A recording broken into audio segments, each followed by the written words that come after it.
Rangkaian peristiwa anarkis ini diawali dari perbuatan para tersangka yang menghasut adalah bebaskan seluruh demonstran yang ditahan oleh kepolisian tanpa syarat, tanpa bergen, tanpa daya tawar, tanpa diotak-atik dan lain sebagainya. Dia menyuarakan hatinya, suara hatinya aja Pak, gitu ya. Tolong jangan sampai di proses hukumnya itu terjadi, jangan Pak. Desakan untuk segera membebaskan aktivis dan warga sipil yang ditangkap karena dituduh jadi provokator demonstrasi disampaikan sejumlah kelompok. Adalah kita ngomongin soal keselamatan warga sipil. Negara sudah seharusnya menjamin keselamatan dan rasa aman untuk warga sipil. Salah satu kami inginkan adalah bebaskan seluruh demonstran yang ditahan oleh kepolisian tanpa syarat, tanpa bergen, tanpa daya tawar, tanpa diotak-atik dan lain sebagainya. Kenapa? Karena mereka-mereka yang juga akan menjadi saksi di lapangan seperti apa yang terjadi. Salah satu penangkapan aktivis oleh polisi yang jadi sorotan adalah ditangkapnya Direktur Lokataru Foundation Del Pedro Marhaen. Penyidik menyebut Del Pedro membuat hasutan untuk mengajak terlibat aksi anarkistis termasuk melibatkan pelajar. BPP itu yang terhubung dengan akun-akun ekstrim yang memberikan ajakan seperti yang tadi sebelumnya, seperti itu, pengrusakan, kemudian bom molotov, itu ada hubnya dari akun BPP. Lokataru pun membantah tuduhan polisi soal penghasutan dan mengecam tindakan polisi yang membungkam suara koalisi masyarakat sipil yang mengawasi kinerja pemerintah. Melakukan advokasi, melakukan bantuan hukum gratis, bahkan melakukan pendidikan HAM, pendidikan demokrasi, melakukan penyadaran publik, mengamplifikasi suara-suara tuntutan-tuntutan publik. Lalu justru kami yang dituduh dengan keji gitu sebagai dalang. Ini bentuk tuduhan pengalihan tanggung jawab dari pihak kepolisian kepada orang-orang anak-anak muda yang secara sumber daya tidak mungkin melakukan hal itu. Tidak hanya Del Pedro, polisi juga menangkap warga sipil sekaligus influencer bernama Laras Faizati atas dugaan penghasutan membakar Mabes Polri. Keluarga pun meminta restoratif justice atas proses hukum yang sedang dijalani oleh Laras Faizati di Barreskrim Polri. Kepada Pak Prabowo, kepada Bapak Kapolri, kepada Bapak para penyidik, anak saya ini anak yang baik, gitu. Hanya mungkin ya dia menyuarakan hatinya, suara hatinya aja Pak, gitu ya.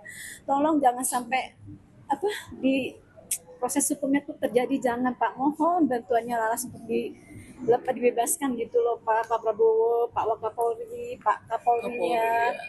Tolong saya mohon bantuannya. Laras hanya anak remaja biasa.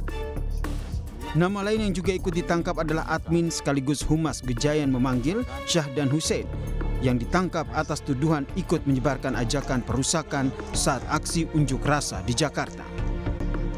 Hingga saat ini polisi masih memeriksa orang yang diduga sebagai provokator demo ricuh. Sebagian sudah ditetapkan sebagai tersangka. Tim Liputan Kompas TV.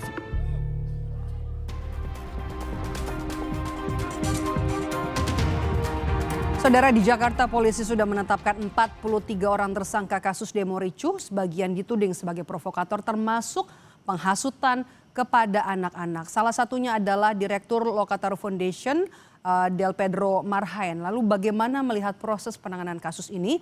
Petang ini kita bahas bersama dengan sejumlah narasumber. Ada Irjen Purnawirawan Anton Carlian, mantan Kapolda Jawa Barat. Kemudian juga ada kuasa hukum Laras Faizati, Abdul Ghafur Sangaji. Nanti juga akan bergabung bersama kami dosen hukum tata negara dari Universitas Andalas. Sudah bergabung. Ada Bung Ferry Amsari. Saya mau ke Bung Ferry terlebih dahulu. Bung Ferry, bagaimana Anda kemudian melihat proses hukum dari kasus ini? Ya, bagi saya banyak tindakan yang tidak sesuai dengan prinsip konstitusional ya. Terutama soal kemerdekaan orang menyampaikan pendapat dan kebebasan orang untuk menyampaikan pendapat itu dalam berbagai media yang mereka miliki. Jadi kurang lebih melanggar pasal 28 dan pasal 28F Undang-Undang Dasar 1945 yang seharusnya dalam berbagai proses hukum tidak boleh dilanggar oleh baik oleh aparat maupun pihak-pihak yang lain. bagi saya terkesan dipaksakan ya untuk kemudian pernyataan-pernyataan di media sosial itu sebagai tindakan untuk dinyatakan sebagai penghasutan. Siapa yang menghasut, siapa yang dihasut, menurut saya terlalu sumir untuk kemudian dikategorikan sebagai sebuah tindak pidana. Ya. Apakah kemudian karena sebuah pernyataan di media sosial lalu di-like oleh seseorang dan ternyata dia dianggap sebagai menghasut? Apakah orang yang me-like itu ikut di dalam peristiwa unjuk rasa? Apakah kalau mereka ikut pula membakar misalnya? Itu sumir sekali bagi saya dan terasa mengada-ada dan dipaksakan. Jadi sekarang kan pihak keamanan sedang mencari-cari jawaban terhadap kalau keamanan terganggu, ada kegiatan pembakaran di unjuk rasa, maka diperlukan subjek atau orang yang kemudian dituduh sebagai pelaku. Padahal tentu ini tidak mudah ya, mengkaitkan Del Pedro misalnya dengan upaya makarkah, pembakarankah, dan lain-lain. Banyak orang kemudian menyatakan, ayo kita berani bersikap, berani melawan, gitu ya. Kenapa pertanyaannya hanya Del Pedro? Padahal kalau ditelisik di media sosial, itu bukan hanya ratusan ribu ya, tapi hampir jutaan orang bicara ayo melawan begitu ya. Oke, kita sudah dapat poinnya, ada kebebasan berpendapat yang kemudian juga akhirnya dipaksakan ya, penghasutan sangkaan terhadap orang-orang yang ditangkap ini. Pak Anton, Anda melihatnya seperti apa? Apakah kemudian dasar-dasar yang digunakan polisi untuk menangkap orang-orang ini di Jakarta, ada Laras Faizati, kemudian juga Del Pedro, sudah tepat atau belum? Baik, masalah tepat dan tidak nanti akan dibuktikan secara hukum, dan saya juga sependapat dengan Bung Peri bahwa memang kebebasan berpendapat itu harus kita dukung, harus kita junjung tinggi karena memang diatur secara konstitusional.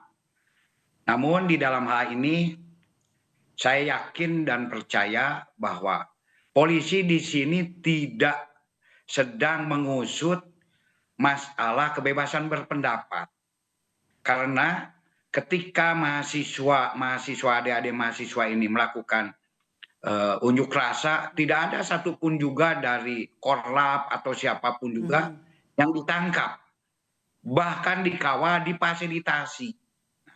Di sini justru kami dengar dari Humas bahwa yang dikenakan pasal pidana itu adanya penghasutan, adanya ajakan untuk pengrusakan, bahkan bom molotov.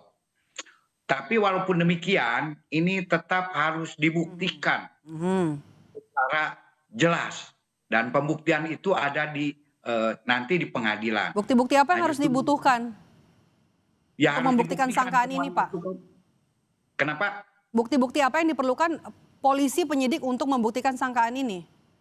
Nah, di sini dari akun-akun itu ada ajakan-ajakan. Karena salah satu bahwa kejanggalan-kejanggalan di dalam gerakan ini terjadinya masif ini adanya media sosial sebagai alat. Jadi di sini pun juga mungkin kita patut waspadai bahwa loh kok ini hanya media sosial. Nah sekarang ini media sosial itu sudah ada jadi dunia tersendiri, makanya penduduk itu ada citizen, ada netizen. Jadi jangan sampai dikata, bahkan kata pengamat ahli bisa juga ini sebagai salah satu proxy war.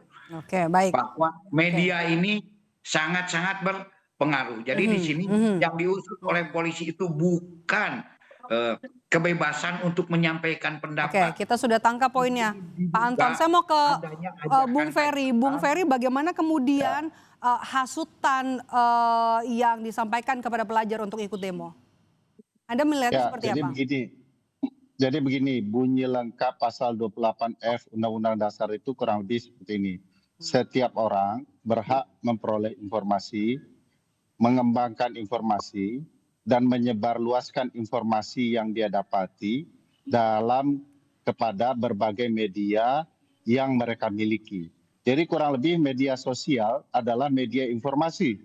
Kalau saya menyebarkan informasi bahwa DPR mengatakan rakyatnya tolol, begitu ya, lalu kemudian hidup dengan gaya hedonistik, ya, berjoget sana sini, sana kemari, lalu saya sebarkan.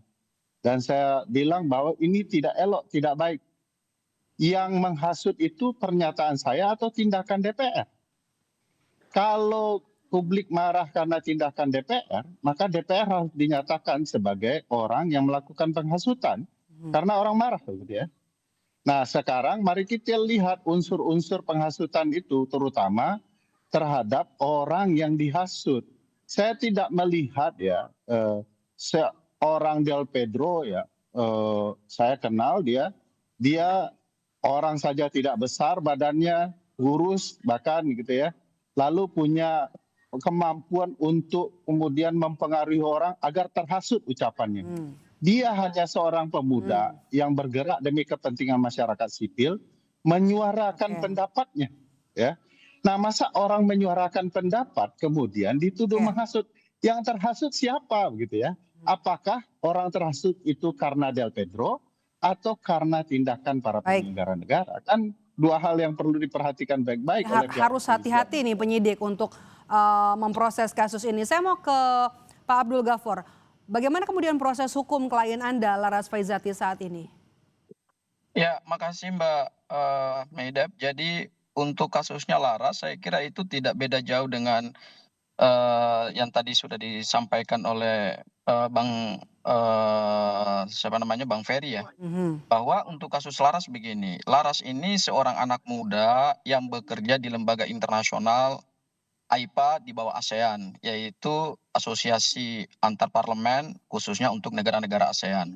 Nah, pada tanggal 29 itu beliau memposting suatu ungkapan kekecewaan atau kemarahan yang mungkin barangkali berlebihan terhadap cara kepolisian menangani aksi unjuk rasa yang tereskalasi sedemikian masif di seluruh Indonesia, yang itu puncaknya adalah pada tanggal 28 malam itu meninggalnya seorang pengemudi ojol ya, almarhum Afan Kurniawan.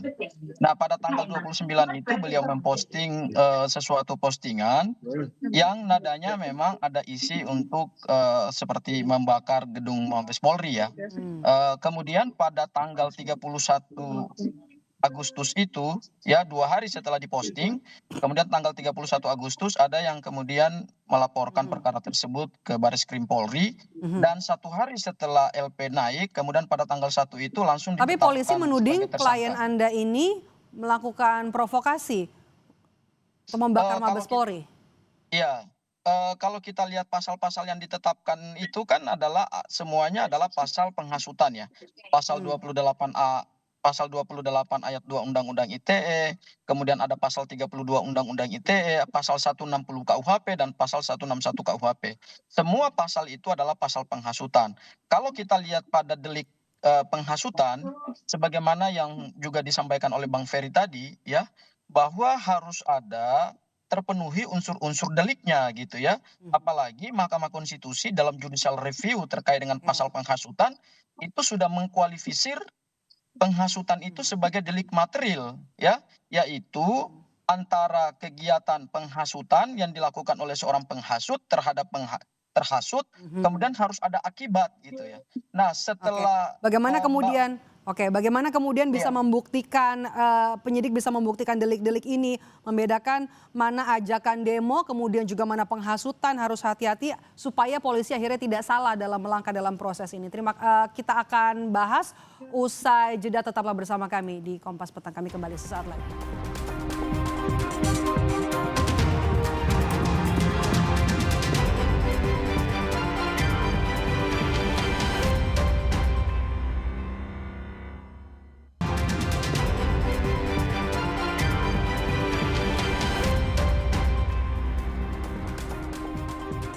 Kembali bersama saya Maido Pelfrina di Kompas Petang. Saya masih bersama dengan Pak Anton Carlian, Bung Ferry Amsari dan juga Pak Abdul Ghafur di dialog kita petang ini. Saya tadi terpotong, kemudian juga penanganan proses hukum ajakan demo, kemudian juga ada dugaan penghasutan, mana yang kemudian harus diperhatikan, harus benar-benar diteliti, dilakukan dengan hati-hati agar polisi kemudian tidak salah, dan juga bagaimana kemudian polisi bisa membuktikan delik-delik ini, Pak Anton. Memang delik-delik ini harus dibuktikan baik secara tutur kata maupun perbuatan. Seperti tadi penghasutan. Apakah benar ada kata-kata penghasutan? Nanti harus dikedepankan ahli bahasa. Dan memang berdasarkan teori kausa harus ada sebab dan harus ada akibat. Nah, mungkin di sini salah satu alasan kenapa polisi menetapkan D. Laras mungkin karena ada kata-kata yang mengajak untuk membakar. Penyampaian aspirasi itu ada aturan-aturan tertentu. Tidak boleh menyampaikan aspirasi dengan mengajak untuk membakar.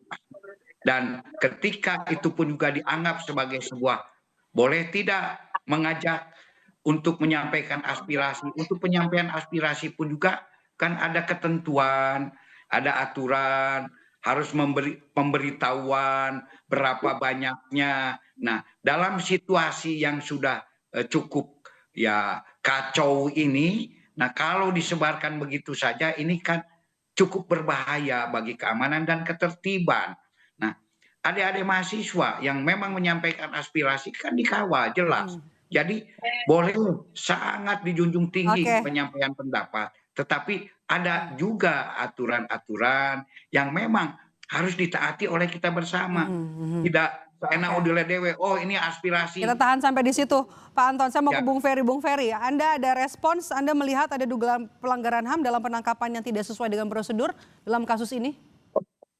Ya, pelanggaran HAM, pelanggaran konstitusional ya. Kausalitas itu kan juga harus logis ya, Pak Anton. Misalnya, apakah mungkin pelaku membakar sesuatu karena apa yang dia tonton di medsosnya Mbak Laras? Bagaimana Bapak bisa membuktikan bahwa pelaku pembakaran melakukan tindakan karena menonton media sosial Mbak Laras, uang pelakunya belum tertangkap? Bagaimana kemudian bisa dibuktikan bahwa orang-orang turun ke lapangan itu karena Mbak Laras? Emang mereka saling memfollow akun media sosial masing-masing? Dari mana kemudian para penegak hukum kemudian membangun logika itu? Jangan-jangan ini semua logika imajiner saja yang kemudian menurut saya tidak terlalu tepat untuk kemudian menuduh seseorang. Jadi sekarang aparat malah sedang mencari-cari kesalahan orang, mencari pelaku yang kemudian enak dikambing hitamkan begitu ya. Padahal tidak terdapat logika yang benar. Prinsipnya apapun proses penegakan hukum yang mau ditegakkan, penghormatan terhadap konstitusi harus dijunjung tinggi. Tidak boleh terburu-buru ya, asal main tangkap, asal ada yang bersalah, asal ada kambing hitamnya. Sepanjang tidak runut logikanya, unsur yang akan mau dibuktikan nanti itu akan berantakan menurut saya. Pak Anton, logika imajiner kemudian juga mencari-cari kambing hitam. Saya kira boleh saja berkata demikian, tetapi yang jelas bahwa Indonesia ini sudah kehilangan kerugian material dan imaterial itu, kalau material hampir 900 M. Dan ketika terjadinya satu penyampaian aspirasi yang mengakibatkan kerusakan, sesuai dengan perintah daripada pimpinan kita tertinggi pun juga, agar diusut secara tuntas dan dicari dalangnya. Nah, apakah ini hubungan kausa ini ada hubungannya atau tidak? Silahkan nanti hukum yang menilai, masyarakat yang menilai. Ketika ada satu akun yang mengajak agar membakar, kemudian terjadi pembakaran di lapangan, nah apakah itu ada hubungannya atau tidak? Silahkan nanti kita buktikan secara hukum di pengadilan. Saya mau ke Bung Ferry. Mbak Maido. Bung Ferry. Bung Ferry, saya mau ke poin soal desakan. Ada desakan kemudian untuk membebaskan mereka yang dituding jadi provokator. Beralasankah desakan ini? Ya, alasan itu sangat masuk akal karena pihak kepolisian harus menjelaskan dulu seseorang itu dituduh melakukan kegiatan penghasutan itu karena apa, siapa yang dihasut dan karena apa mereka melakukan tindakan dari yang menghasut. Ini kan tidak sinkron ya, bukti-bukti belum bertemu, orang yang membakarnya seperti apa, apakah dia terhasut karena medsosnya Mbak Laras, lalu Tapi sudah kemudian dia ditangkap. dituduh sedemikian rupa, ya sudah main ditangkap saja. Tidak bisa bahasa yang digunakan, kita tunggu pengadilan. Loh sebelum masuk ke pengadilan, Harus ada untuk bukti-bukti ya. menuduh seseorang kan harus ada 2 alat bukti yang cukup ya, yang betul-betul beralasan orang ini bersalah. Oke. Jadi bagaimana mungkin ada orang yang terhasut, ada orang yang menghasut, tetapi tidak ada orang yang terhasut. Kalau kaitannya dengan media sosial, apakah yang terhasut memfollow Mbak Laras atau dia menonton? Bagaimana? Oke, tahan dia sampai di bisa situ, melakukan sesuatu? Bang Ferry. Pak Abdul Ghafur, apa yang kemudian Anda akan perjuangkan? Bagaimana perjuangan Anda untuk klien Anda? Iya, jadi Pak Anton sama Mas Ferry saya ingin memberikan catatan terhadap 2 hal. Yang pertama dari sisi hukum formil, pidana formil, ini proses penetapan tersangka sampai kemudian perintah penangkapan dan penahanan itu nggak sesuai dengan prosedur KUHAP. Oke. Jadi pada saat LP dibuka itu tidak pernah ada tahap penyelidikan. Ya, seharusnya kan ada tahap penyelidikan dulu, kemudian terlapor memberikan klarifikasi, kemudian setelah itu ditentukan kalau ada peristiwa pidananya, baru naik tahap penyidikan. Ini sama sekali tidak pernah dilakukan penyelidikan dan tidak pernah dimintai klarifikasi. Tiba-tiba sudah datang penyidik Baris Krim Polri membawa Apa kata surat polisi, perintah Pak, saat itu? penangkapan. Pada saat penangkapan? Apa kata Ya, polisi pada saat penangkapan? Pada saat kami mendampingi Mbak Laras itu kami bertanya kok kenapa tidak dilakukan klarifikasi pada tahap penyelidikan. Kata polisi bahwa ini suatu keadaan yang genting. Saya ingin memberi catatan di sini Pak Anton.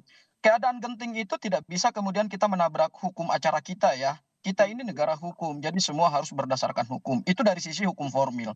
Kemudian dari sisi hukum pidana material, sebagaimana tadi yang disampaikan oleh Mas Ferry tadi, Bang Ferry tadi, bahwa ini harus bisa dibuktikan dulu karena pernyataan Mbak Laras terkait dengan kata-kata membakar gedung Mabes Polri itu tidak pernah terjadi dampak apapun. Ya, kalau ada yang menghasut pembakaran kemudian terhadap gedung-gedung lain atau fasilitas publik, barangkali ada ketersambungannya atau ada asas kausalitasnya gitu. Tapi terhadap Mbak Laras, ini Mbak Laras hanya membuat satu story Instagram kemudian diviralkan oleh orang yang kita juga nggak tahu, oleh akun-akun yang nggak jelas. Kemudian tidak pernah ada peristiwa pembakaran terhadap gedung Mabes Polri. Tetapi oleh penyidik ini dirumuskan sebagai suatu tindak pidana atau dugaan tindak pidana.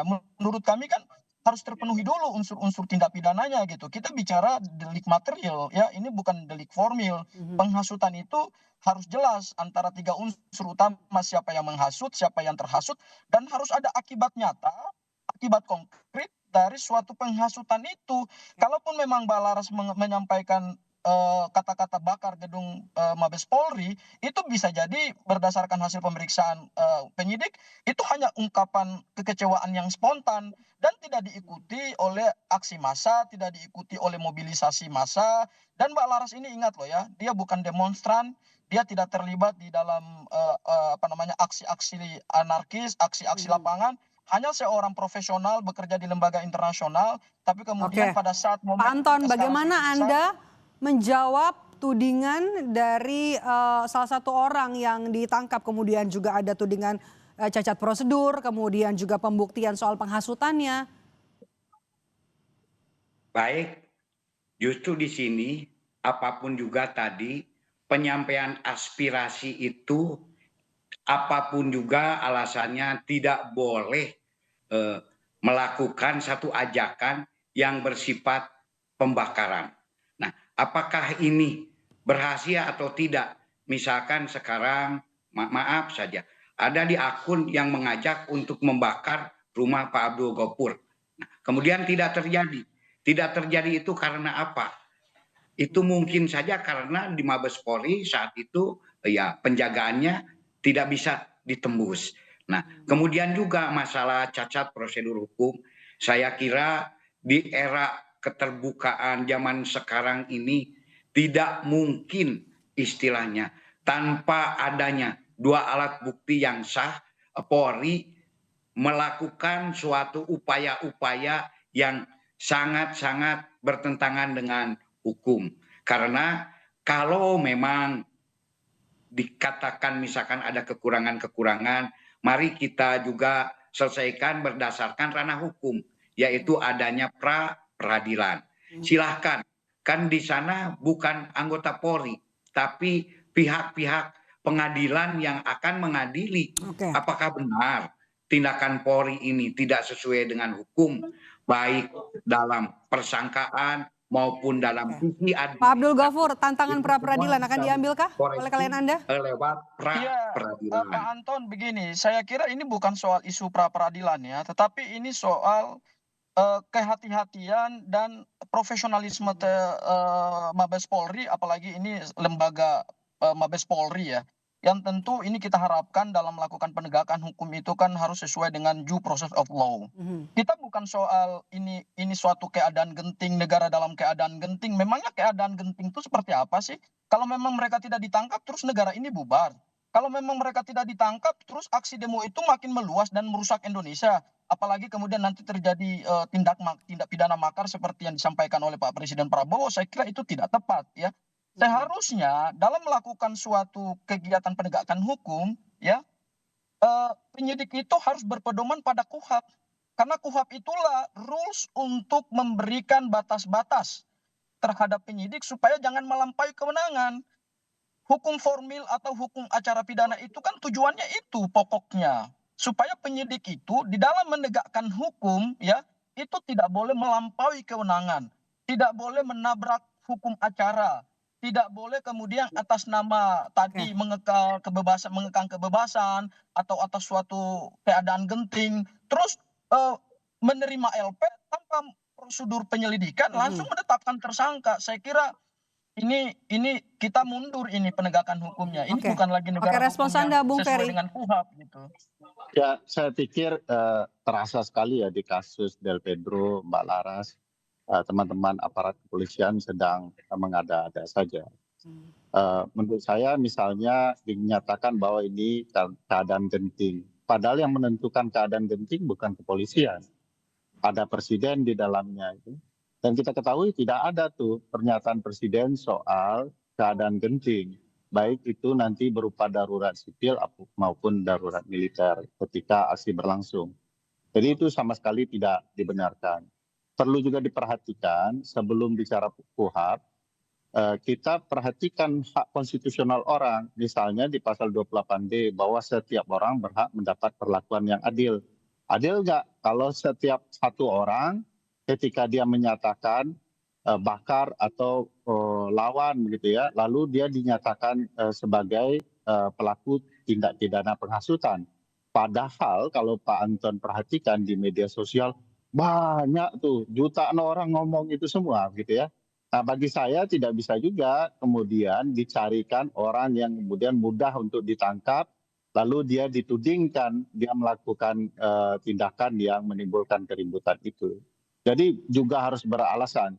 Nah soal alat bukti misalnya tadi Pak Anton mengatakan harus ada alat bukti yang sah. Ini bukan alat bukti yang sah saja tapi alat bukti yang cukup gitu ya. Cukup untuk menuding orang bahwa dialah memberikan penghasutan. Nah pertanyaan saya kalau kemudian alat buktinya hanya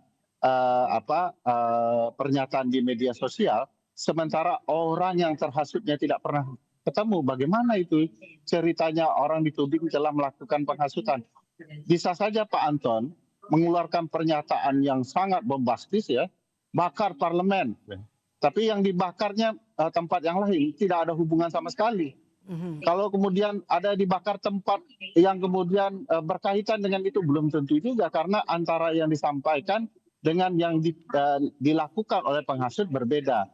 Nah makanya paling penting ditemukan dulu pelaku pembakarannya sehingga baru bisa ditemukan diinterogasi apakah dia melakukan tindakan itu karena terhasut Mbak Laras, terhasut Del Pedro atau tidak.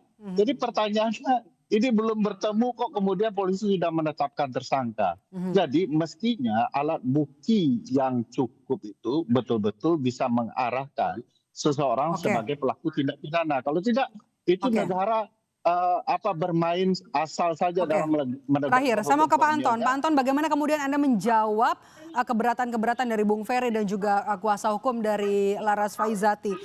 Kemudian juga agar polisi bisa bekerja maksimal dan juga transparan dalam mengungkap kasus ini.